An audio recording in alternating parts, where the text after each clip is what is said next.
In the spring of 1834, somewhere in the rolling hills of central Virginia, a discovery was made that would forever change how we understand the depths of human evil.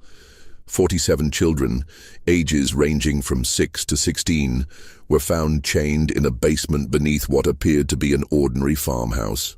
The children bore no resemblance to each other, spoke different languages, and when questioned, could only whisper one name through their tears: Mother Sullivan. The local sheriff's report, buried for over a century in the Henrico County archives, describes scenes so disturbing that 3 of the investigating officers resigned from duty within a week. What makes this case truly haunting isn't just the horror of what was found, but the chilling realization that Constance Sullivan had been operating her twisted enterprise for over 2 decades without detection. The children called her Mother, but the truth behind that title would prove far more sinister than anyone could have imagined. Before we continue with the story of the Sullivan family and their unspeakable secrets, I want to ask you something important. This channel isn't for everyone, only for the bravest souls who dare to confront the darkest chapters of American history. If you've made it this far, you're not like most people. You understand that some truths are too horrifying to ignore, no matter how much they disturb us. So hit that subscribe button and join our community of true mystery seekers. And tell me in the comments, what state are you listening from? Are you brave enough to hear stories like this from your own backyard? The question that haunted investigators then, and continues to perplex historians today, is how such a massive operation could have gone undetected for so long in a close-knit rural community. The Virginia of 1834 was a land caught between 2 worlds. The old plantation system still dominated the social landscape, while whispers of industrial change drifted down from the north. In this environment, the small farming community of Millbrook, a collection of perhaps 50 families spread across the gentle slopes of Henrico County, represented the typical American rural settlement of the era. Most residents farmed tobacco or corn, traded at Henderson's general store, and gathered for social events at the one-room schoolhouse that doubled as a community meeting hall. The Sullivan property sat on the outskirts of this community, a modest 2-story wooden farmhouse surrounded by nearly 200 acres of prime agricultural land. To any traveler passing along the dusty road that connected Millbrook to Richmond, the Sullivan farm appeared utterly unremarkable. The house itself, built in the Federal style popular during the 1810s, featured white-painted clapboard siding and a wraparound porch typical of Virginia architecture. A red barn stood 60 yards behind the house, with a chicken coop and smokehouse completing the typical farmstead layout. What made the Sullivan property unique wasn't visible from the road. Ezra Sullivan, who had purchased the land in 1809 with money inherited from his father's tobacco fortune, had spent considerable effort expanding the house's basement. While most Virginia homes of the period featured simple root cellars, the Sullivan basement extended far beyond the footprint of the house above. Local craftsmen remembered being hired for various excavation projects throughout the 1810s and 1820s, though none had seen the completed work. Ezra paid well and in cash, asking only that the workers focus on their assigned sections rather than the overall project. Constance Sullivan, Ezra's wife, had arrived in Millbrook in 1811 as a bride of 22. Neighbors remembered her as a handsome woman with dark hair and an unusually soft voice.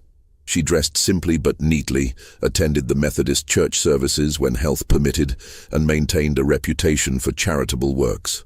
When approached about contributing to community causes, Constance would inevitably explain that she and Ezra were already caring for several orphaned children from her family back in Pennsylvania.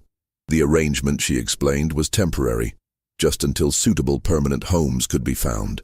This explanation satisfied the community's curiosity about the occasional glimpses of children around the Sullivan property. Mrs. Henderson at the general store would sometimes see a young face peering from the Sullivan wagon when Constance came to town for supplies.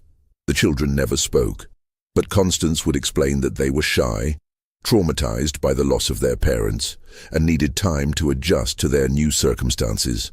The community, familiar with the tragedy of orphaned children in an era of high mortality rates, accepted these explanations without question. Thomas Henderson, who ran the general store, later recalled that Constance Sullivan was one of his most reliable customers. Every 2 weeks, she would arrive with a detailed list and enough cash to purchase substantial quantities of basic foodstuffs: flour, cornmeal, salt pork, molasses, and other staples. The quantities seemed large for a childless couple, but when Thomas mentioned this, Constance would remind him about the orphaned children. She also purchased unusual amounts of basic medicines, explaining that children from poor circumstances often arrived with various ailments that required treatment. The Sullivan farm operated on a schedule that puzzled some neighbors. While most farming families rose with the sun and worked until dusk, activity at the Sullivan property often continued well into the evening. Lights could be seen in the farmhouse windows at unusual hours, and the sound of hammering or construction work sometimes echoed across the fields during the night. When asked about these activities, Ezra would explain that he was making improvements to accommodate the growing number of children in their care. Dr. Marcus Whitfield, the traveling physician who served the Millbrook area, remembered being called to the Sullivan farm on several occasions during the 1820s and early 1830s. Each time he was told that one of the orphaned children had fallen ill and needed medical attention.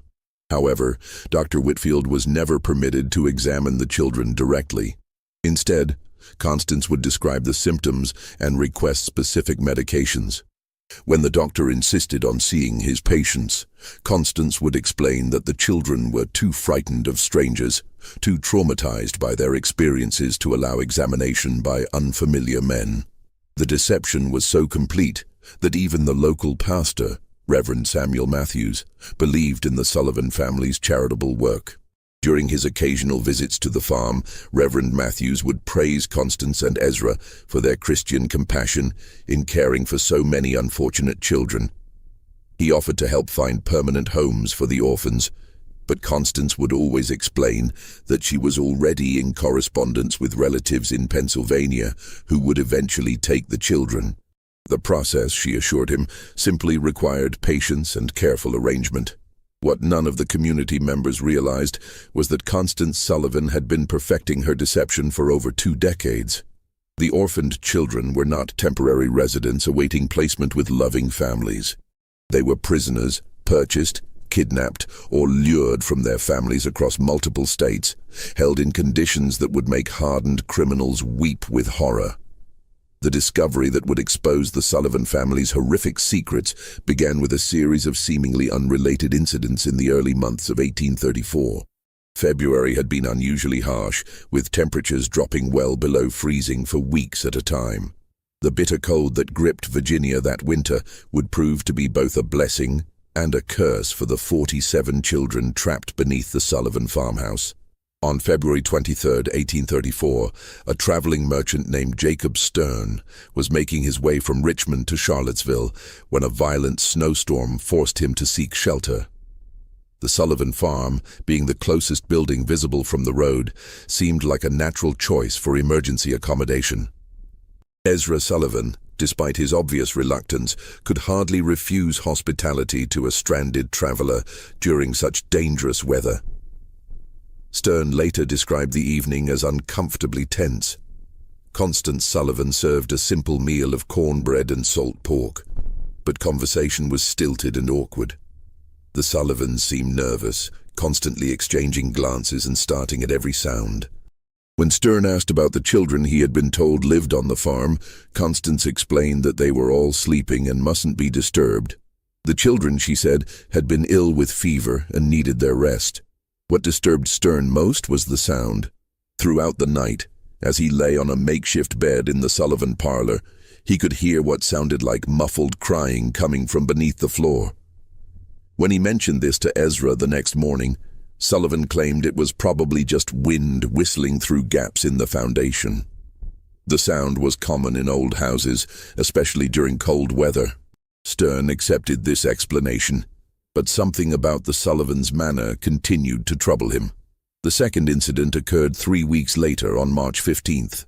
Mary Catherine Flynn, a young Irish immigrant traveling with her family to seek work in the tobacco fields around Richmond, became separated from their group during a river crossing. Exhausted and frightened, she made her way to the Sullivan farm as darkness fell. Constance Sullivan took her in, offering food and shelter for the night. Mary Catherine was never seen alive again. When her family reported her missing to the sheriff in Richmond, they described their last known location and the direction Mary Catherine had been heading. A search party was organized, but the vast expanses of Virginia wilderness made finding a single missing person nearly impossible. The search was called off after a week, and Mary Catherine Flynn was presumed to have died of exposure or been killed by wild animals. The final incident that would lead to the discovery occurred on April 2, 1834. A local farmer named William Hutchinson was hunting rabbits in the woods that bordered the Sullivan property when he heard something that stopped him cold. From somewhere near the Sullivan farmhouse came the sound of children screaming. Not the ordinary cries of youngsters at play, but raw, desperate shrieks of pure terror. Hutchinson crept closer to investigate, hiding behind a stand of oak trees about 50 yards from the Sullivan house. For nearly an hour, he watched and listened. The screaming continued intermittently, always seeming to come from beneath the house rather than from inside it. At one point, he saw Ezra Sullivan emerge from what appeared to be a cellar door on the side of the house. Sullivan looked around nervously, then disappeared back underground. When Hutchinson reported what he had witnessed to his neighbors, opinions were divided. Some suggested that the orphaned children might be more troubled than the Sullivans had indicated, perhaps requiring discipline or medical treatment that could be distressing. Others, however, began to remember odd details that hadn't seemed important before. The unusual amounts of food Constance Sullivan purchased, the strange sounds neighbors occasionally heard at night, the fact that none of the supposed orphans had ever been seen in town or at community gatherings. Sheriff Benjamin Crawford, a veteran lawman who had served Henrico County for over 15 years, initially dismissed the concerns as neighborhood gossip. However, when William Hutchinson approached him directly and insisted on filing a formal complaint, Crawford agreed to investigate. The law required him to follow up on reports of potential child abuse, regardless of his personal opinion of the accusers. On the morning of April 8, 1834, Sheriff Crawford rode out to the Sullivan farm, accompanied by his deputy, Marcus Webb. They arrived just after sunrise, expecting to conduct a routine inspection that would put the community rumors to rest. Constance Sullivan met them at the door, her manner calm and welcoming. She invited the officers inside for coffee and expressed concern about the gossip circulating in the community. The conversation began normally enough.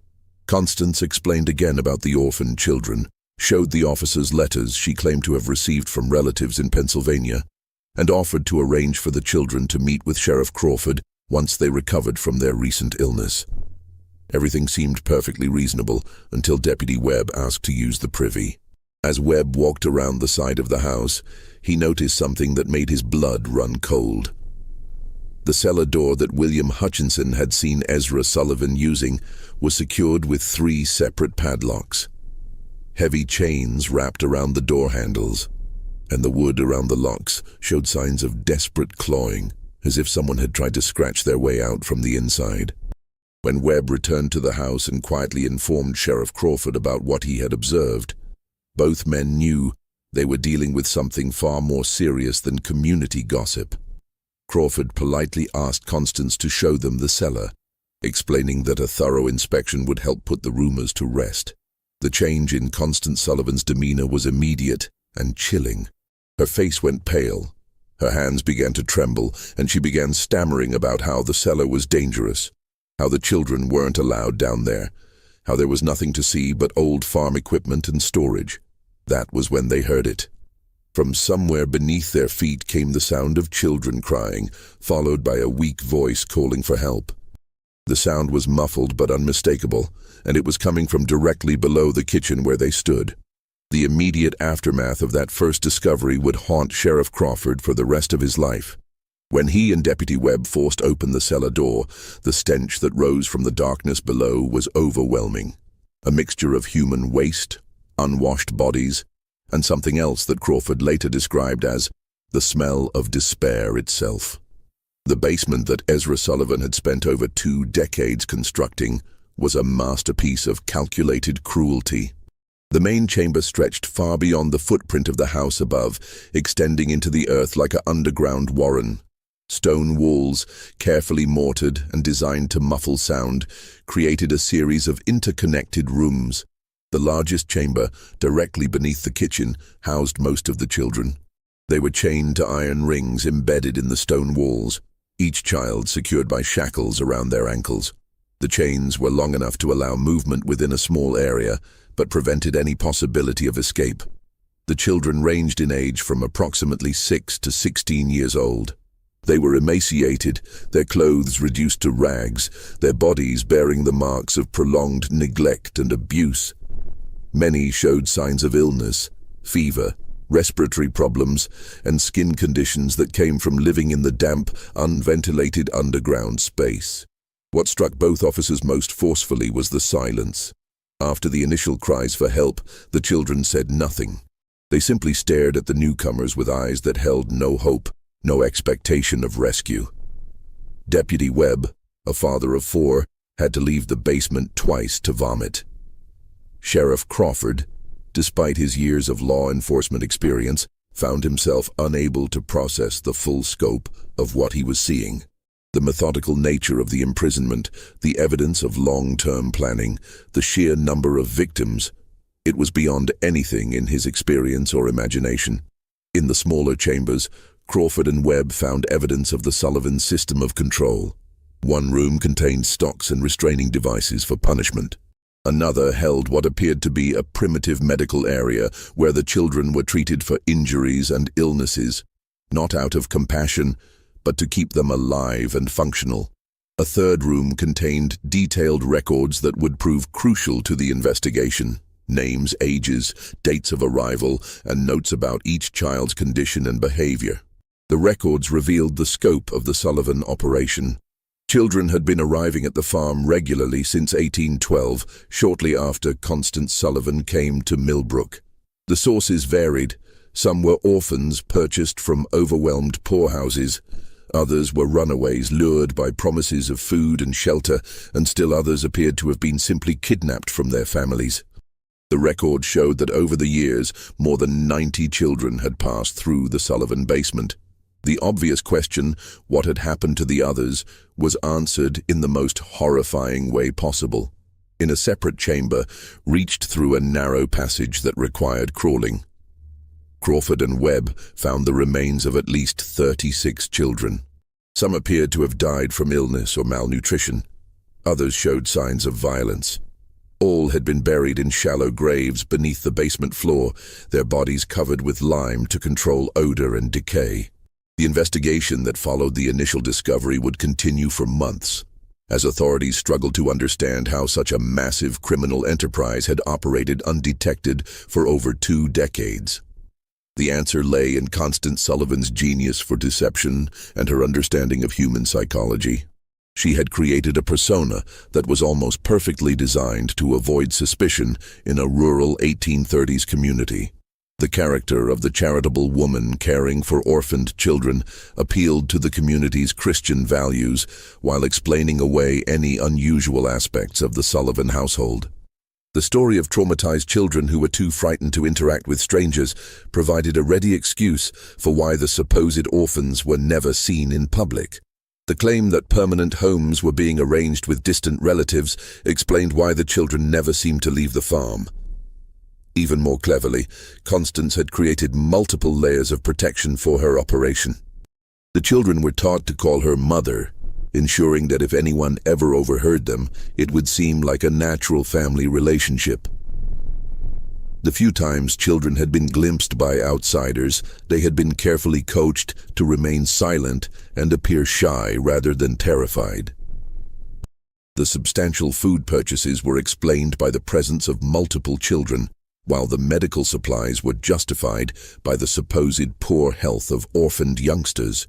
The physical setup of the operation was equally well planned. The basement construction had been spread over many years, with different workers handling different aspects of the project. No single craftsman had seen the complete layout or understood the true purpose of the modifications. The soundproofing was effective enough that even close neighbors rarely heard anything suspicious, and when they did, the sounds could be explained as ordinary farm activities or the normal noise of children playing. Perhaps most disturbing was the psychological control system that Constance had developed. The children were told that they had been abandoned by their families, that no one was looking for them, and that the outside world was dangerous and hostile. Those who behaved properly were given slightly better food and living conditions. Those who caused trouble were subjected to punishments that served as examples to the others. Over time, most of the children accepted their captivity as simply the way their lives were meant to be. The community's reaction to the discovery was one of complete shock and disbelief. Many residents initially refused to believe that Constance Sullivan, the quiet woman who had lived among them for over 20 years, could be capable of such monstrous acts. Some suggested that she must have been coerced by her husband, or that the whole situation was somehow a misunderstanding. These denials became impossible to maintain as more evidence emerged. The detailed records found in the basement included not just information about the children, but also correspondence with criminal contacts in other states. Constance Sullivan had been part of a network that trafficked in children, buying and selling young victims across state lines.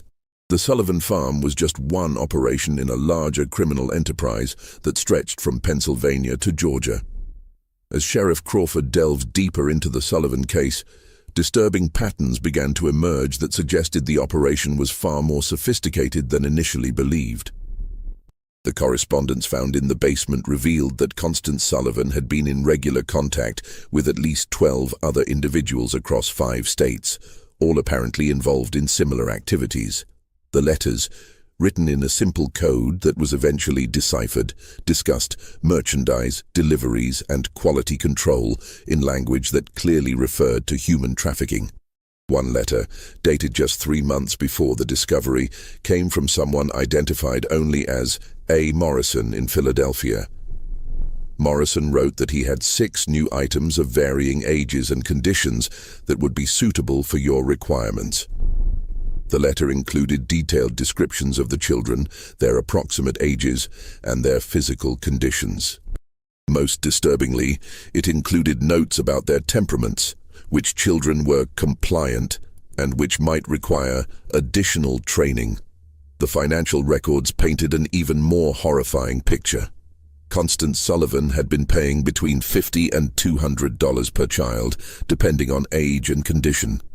She had also been receiving payments from other locations, suggesting that the Sullivan farm served as both a destination and a distribution point for trafficked children. The total amount of money involved was staggering for the time period. Over $8,000 in transactions over 2 decades, equivalent to several $100,000 in modern currency. Dr. Marcus Whitfield, the traveling physician who had been called to the Sullivan farm on several occasions, became a key witness as the investigation expanded. Under questioning, he revealed that Constance Sullivan had always been unusually specific about the medications she requested. She had detailed knowledge of treating malnutrition, respiratory infections, and other conditions common in severely neglected children. She had also asked for sedatives and other drugs that could be used to control difficult prisoners.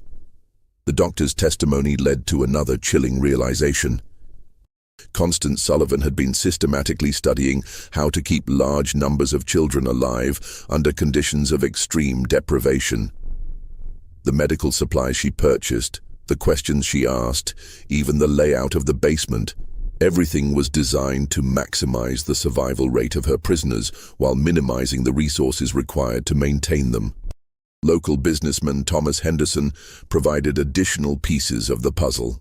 A review of his sales record showed that Constance Sullivan had been purchasing increasing quantities of basic supplies over the years.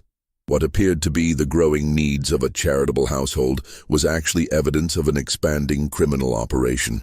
Henderson also remembered specific requests for items that seemed unusual at the time: extra blankets, large quantities of children's clothing, and bulk purchases of simple medicines. The investigation also revealed the role of Ezra Sullivan in the operation. While Constance appeared to be the mastermind, Ezra was responsible for the physical maintenance of the prison and the handling of the children. Several of the surviving victims, when they were finally able to speak, described him as the enforcer who carried out punishments and maintained discipline. His construction work on the basement hadn't been just expansion. It had been constant refinement of a system designed to hold human beings in captivity. The most disturbing revelation came from analyzing the records of children who had disappeared from the Sullivan farm over the years. The ledgers showed that some children had been transferred to other locations, suggesting a network of buyers and sellers across multiple states. Others had been marked as unsuitable or problematic, entries that corresponded with the remains found in the basement burial chamber. The scope of the investigation expanded as authorities in other states began examining their own unsolved disappearances. Missing children reports from Pennsylvania, Maryland, North Carolina, and South Carolina showed disturbing similarities. Many of the missing children fit the profile of those found at the Sullivan farm: poor, orphaned, or from families that were unlikely to have resources to search for them extensively. Federal marshals were called in to coordinate the multi-state investigation. This was unprecedented for the time period, as most law enforcement was strictly local. The Sullivan case represented one of the first major criminal investigations to cross state lines and involve federal authorities. The legal implications were complicated by the fact that many of the crimes had occurred in different jurisdictions under different laws. As weeks passed, more survivors began to tell their stories. The accounts were remarkably consistent, describing years of imprisonment, systematic abuse, and psychological manipulation. The children described how new arrivals were broken in, subjected to isolation, punishment, and indoctrination until they accepted their fate. They spoke of a complex hierarchy among the prisoners, with older children given minor privileges in exchange for helping to control younger ones. The survivors also revealed the extent of Constance Sullivan's psychological manipulation. She had convinced many of the children that they were worthless, that their families had sold them or abandoned them, and that they deserved their treatment. Some of the older children, who had been imprisoned for years, initially resisted rescue efforts because they had been conditioned to believe that the outside world was even more dangerous than their captivity. The investigation uncovered evidence of Sullivan's methods for acquiring victims. She had developed relationships with corrupt officials at poorhouses and orphanages who would provide children in exchange for payments. She had also cultivated contacts among criminal elements in major cities who could identify vulnerable children, runaways, street orphans, and others who wouldn't be missed immediately. Perhaps most chillingly, the records showed that the Sullivan operation had been expanding in recent years. The number of children being held had increased, and there were plans in the correspondence for establishing similar facilities in other locations. The discovery at the Sullivan farm had apparently interrupted a criminal enterprise that was on the verge of becoming a much larger operation. The breakthrough that would lead to the complete exposure of the Sullivan network came from an unexpected source. Among the surviving children was a girl named Rebecca, approximately 14 years old, who had been held longer than any of the others. Unlike the other children who had been broken by their ordeal, Rebecca had maintained a spark of defiance and an extraordinary memory for details. Rebecca had been kidnapped from her family's farm in Pennsylvania in 1829 when she was just 9 years old. She remembered everything about her capture: how a woman claiming to be a distant relative had arrived at their farm, how she had been lured away with promises of sweets and a ride to town, how she had awakened chained in the Sullivan basement. More importantly, she remembered every conversation she had overheard between Constance Sullivan and the various visitors who had come to the farm over the years. Rebecca's testimony revealed that the Sullivan operation was just one part of a much larger network. She had heard Constance discussing other farms, other locations where children were being held. She remembered names, dates, and details about shipments of children being moved between different facilities. Her information provided law enforcement with their first comprehensive picture of the scope of the criminal enterprise. The most significant revelation came when Rebecca described a visit that had occurred just 2 weeks before the discovery.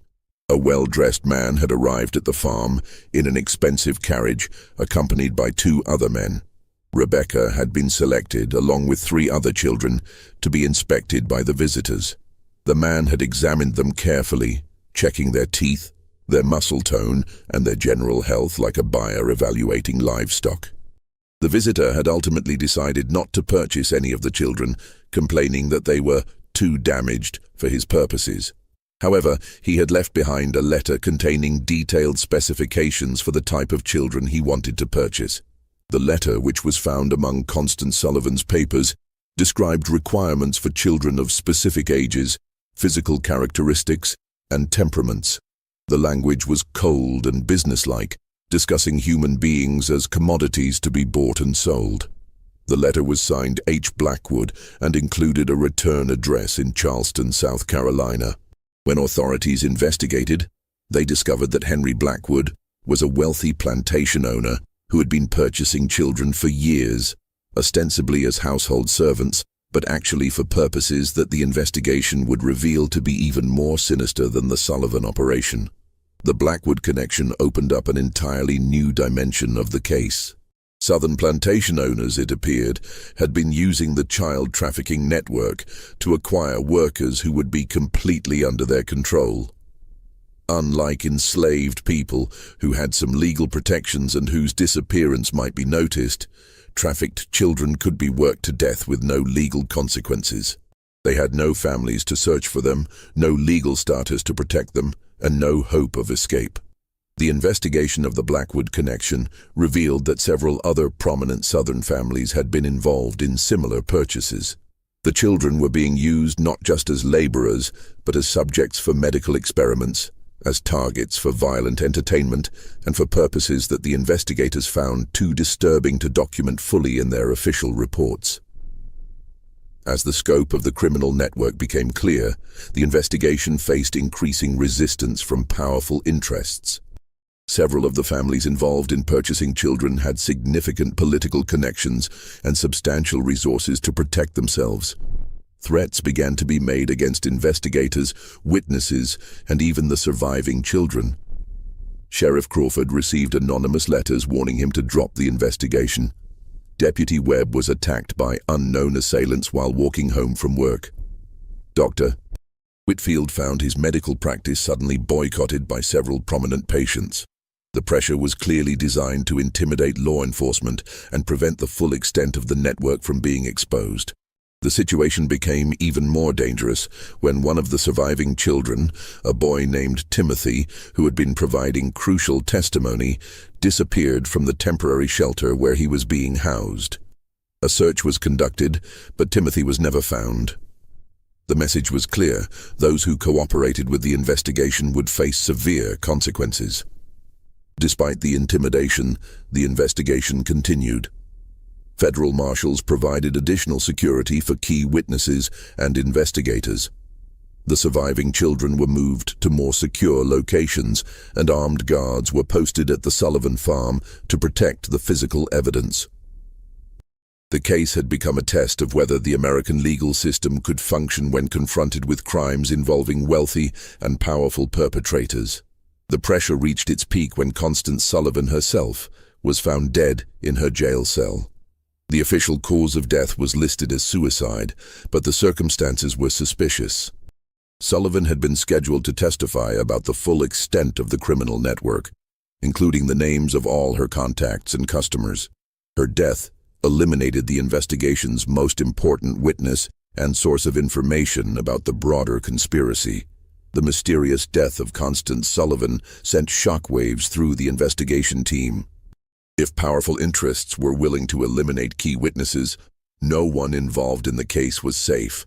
The investigation had uncovered a criminal enterprise so vast and so well connected that it posed a threat to some of the most prominent families in American society. Just when it seemed that the investigation might be derailed by intimidation and violence, an unexpected development changed everything. A former employee of Henry Blackwood, motivated by guilt over what he had witnessed, came forward with evidence that would blow the case wide open. The employee, a man named Samuel Pierce, had worked as an overseer on the Blackwood plantation and had detailed knowledge of the children who had been purchased from the Sullivan network. Pierce brought with him documents that proved the connection between the Sullivan operation and the Southern buyers. More importantly, he had witnessed the fate of many of the children who had been sold to plantation owners. His testimony would provide the final pieces of the puzzle and expose the full horror of what had been happening to America's most vulnerable children. Samuel Pierce's testimony before the federal grand jury in Richmond would go down as one of the most disturbing accounts in American legal history. Pierce, a man in his 40s with weathered hands and haunted eyes, had worked for Henry Blackwood for over a decade. What he had seen on the Blackwood plantation and what he revealed about the fate of the Sullivan children shocked even the seasoned investigators who had thought they understood the scope of the criminal enterprise. Pierce described how the Blackwood plantation operated two separate systems. The main plantation used enslaved labor for cotton production, operating under the typical, though brutal, economic model of Southern agriculture. However, Blackwood had also established what Pierce called the experimental quarters, a separate facility where the trafficked children were held for purposes that had nothing to do with agricultural production. The children purchased from the Sullivan network were used as subjects for medical experiments that Blackwood conducted with several associates, including 2 physicians from Charleston Medical College. The experiments were designed to test the limits of human endurance, to study the effects of various drugs and treatments, and to satisfy the scientific curiosity of men who viewed the children as laboratory animals rather than human beings. Pierce's most damning testimony concerned the detailed records that Blackwood maintained of these experiments. The plantation owner had documented everything: the children's reactions to different treatments, their survival rates under various conditions, and the progression of diseases that were deliberately introduced to study their effects. The records showed that Blackwood and his associates had been conducting systematic torture disguised as medical research. The testimony revealed that at least 37 children from the Sullivan network had been sold to Blackwood over the years. Of these, only 4 had survived long enough to be transferred to other buyers. The rest had died as a result of the experiments, malnutrition, or the brutal working conditions in the experimental quarters. Their bodies had been buried in unmarked graves in a remote section of the plantation. Pierce also provided information about the broader network of buyers.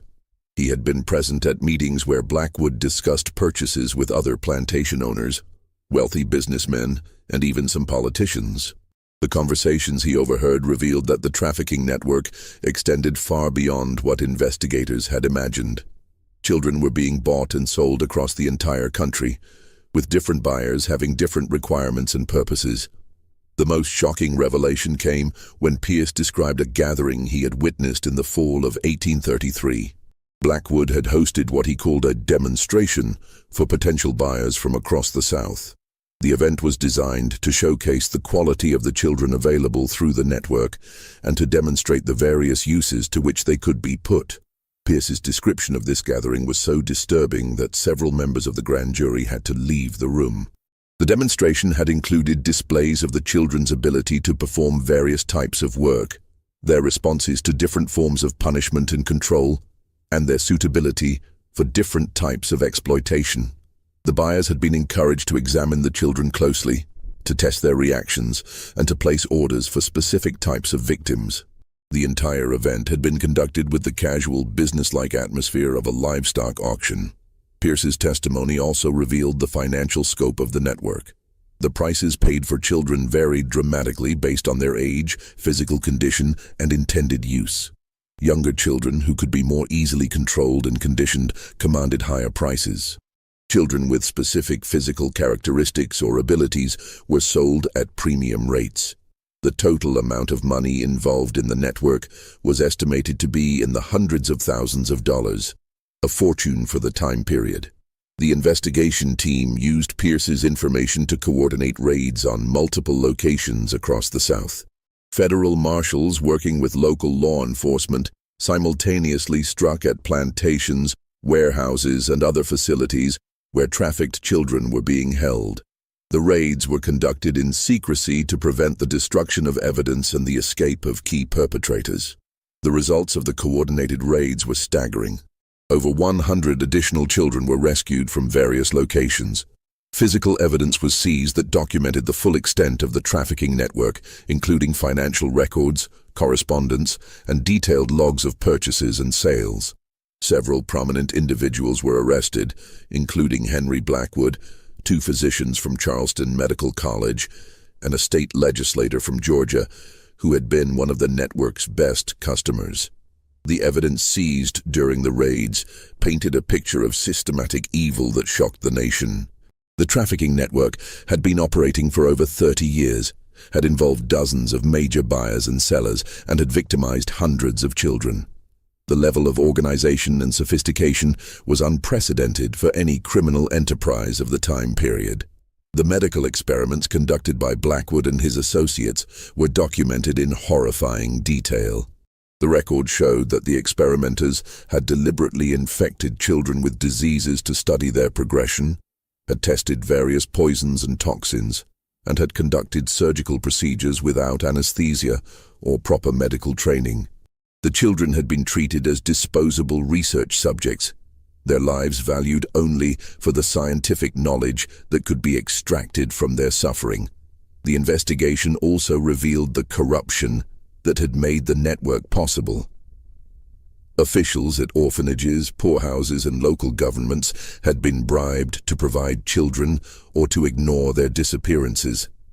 Judges had been paid to declare children abandoned or to approve adoptions that were actually sales.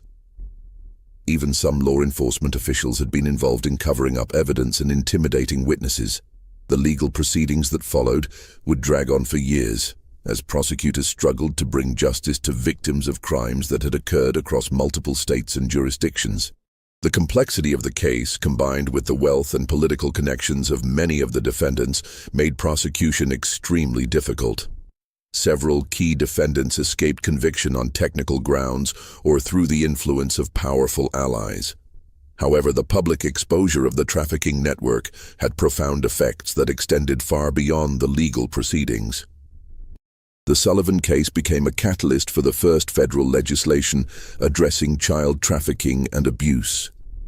It led to reforms in the oversight of orphanages and poorhouses, and to the establishment of new legal protections for vulnerable children. The final resolution of the Sullivan case would take nearly 5 years to complete, but its impact on American society was immediate and profound. The public reaction to the revelations was one of horrified fascination mixed with a determination to prevent such atrocities from happening again. Newspapers across the country covered the story in unprecedented detail, with many publications dedicating entire issues to the investigation's findings. The surviving children faced a long and difficult path to recovery.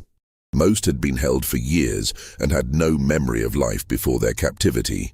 The 47 children rescued from the Sullivan basement required extensive medical treatment, psychological care, and patient work to help them readjust to normal human interaction.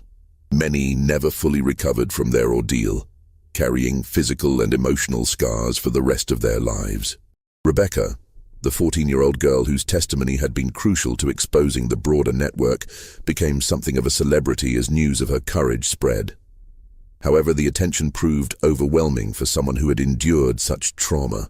She was eventually placed with a Quaker family in Pennsylvania who provided the quiet, supportive environment she needed to heal. Rebecca lived to be 73 years old, eventually marrying and raising a family of her own, but she never spoke publicly about her experiences again after the trial testimony. The legal proceedings revealed the full extent of the corruption that had enabled the trafficking network. Ezra Sullivan, who had been captured during the initial raid, was convicted on multiple charges of kidnapping, imprisonment, and murder. He was executed by hanging in Richmond on November 15, 1836, before a crowd of over 3,000 people. His last words, according to witnesses, were a confession that he had followed the devil's path and a plea for forgiveness from the children he had helped to torture. Henry Blackwood's trial became a sensation that exposed the dark underbelly of Southern plantation society. The medical records seized from his plantation provided evidence of systematic torture and murder that shocked even hardened observers. Blackwood was convicted of multiple murders and sentenced to death, but his execution was delayed for years by appeals and political maneuvering. He eventually died in prison in 1841, reportedly of a heart attack, though some suspected he had been poisoned by associates who feared he might reveal additional secrets. The two physicians from Charleston Medical College who had participated in the experiments were expelled from the medical profession and sentenced to long prison terms. Their cases led to new regulations governing medical research and the treatment of human subjects. The medical college itself faced a scandal that nearly resulted in its closure, as investigators revealed that several other faculty members had knowledge of the illegal experiments but had failed to report them. The investigation's most frustrating aspect was the number of powerful individuals who escaped justice despite clear evidence of their involvement.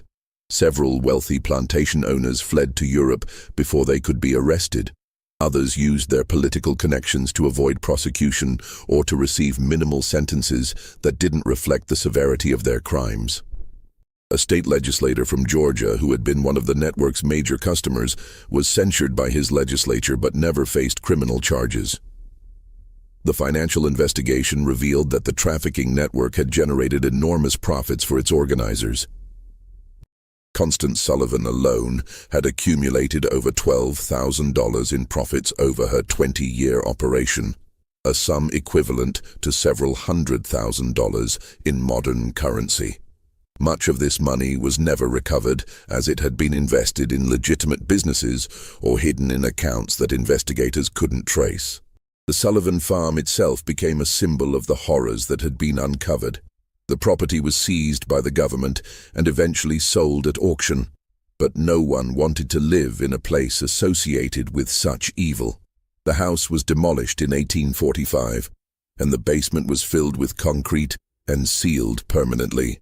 A small cemetery was established on the site to memorialize the children who had died there, though most of their names were never known. The case led to significant reforms in child welfare and protection. Virginia passed the first comprehensive child protection laws in American history, establishing government oversight of orphanages and requiring background checks for anyone seeking to adopt or care for large numbers of children. Other states quickly followed with similar legislation, creating the foundation for modern child welfare systems. The federal government also responded with new laws addressing interstate crimes and human trafficking. The Sullivan case had demonstrated the limitations of state-by-state law enforcement when dealing with crimes that crossed jurisdictional boundaries. New federal statutes gave marshals expanded authority to investigate and prosecute trafficking cases, establishing precedents that would prove crucial in later criminal justice developments. Perhaps most importantly, the case changed public awareness about the vulnerability of children and the need for systematic protection. The romantic notion of the charitable individual caring for orphaned children was replaced by a more realistic understanding of the need for institutional oversight and legal safeguards. The phrase, "another Sullivan case," entered common usage as a warning about the potential for abuse in situations involving vulnerable children. Dr. Marcus Whitfield, the physician who had unknowingly enabled the Sullivan operation through his medical consultations, dedicated the rest of his career to child welfare. He established free clinics specifically for orphaned and abandoned children, and became an advocate for reforms in medical practice that would prevent physicians from being manipulated by criminals. His later writings on medical ethics were influenced heavily by his experience with the Sullivan case. Sheriff Benjamin Crawford, who had led the initial investigation, was promoted to federal marshal and spent the rest of his career pursuing similar cases. He became one of the first law enforcement officials to specialize in crimes against children, developing investigative techniques and procedures that would be used for decades. Crawford's detailed reports on the Sullivan case became required reading for law enforcement officers across the country. The children's stories, as they emerged over the years, revealed the full scope of human resilience and the long-term effects of systematic abuse. Some, like Rebecca, were able to build relatively normal lives with proper support and care. Others struggled with mental illness, addiction, and other problems that stemmed from their traumatic experiences. A few never recovered at all, dying young from complications related to their years of imprisonment and abuse. The network's correspondence, which had been preserved as evidence, provided investigators with information that led to additional cases for years after the initial discovery. Letters found in the Sullivan basement contained references to other operations, other victims, and other perpetrators. Some of these leads resulted in successful prosecutions, while others led to dead ends or situations where too much time had passed to gather sufficient evidence. One of the most haunting aspects of the case was the realization that the Sullivan operation had been just one part of a much larger system of exploitation that had existed largely undetected for decades.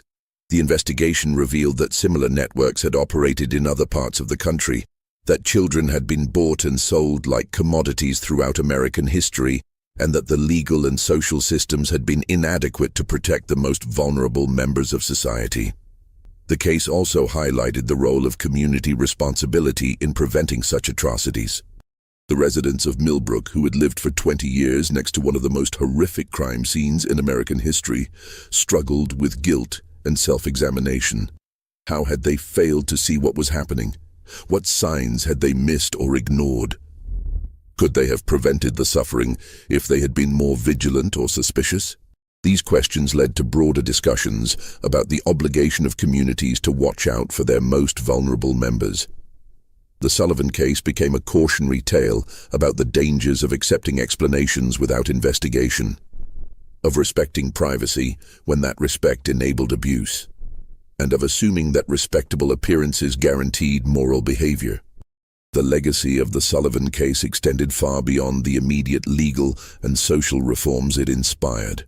The detailed documentation of the investigation, including the correspondence, financial records, and testimony, became an invaluable resource for understanding the history of crime and exploitation in America.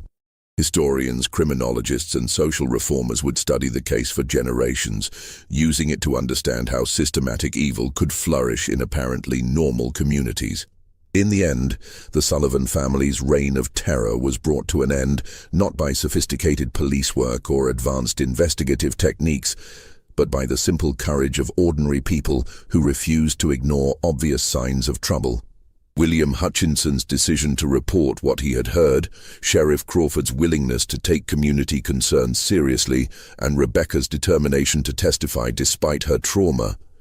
These individual acts of moral courage were what ultimately exposed one of the most horrific criminal enterprises in American history.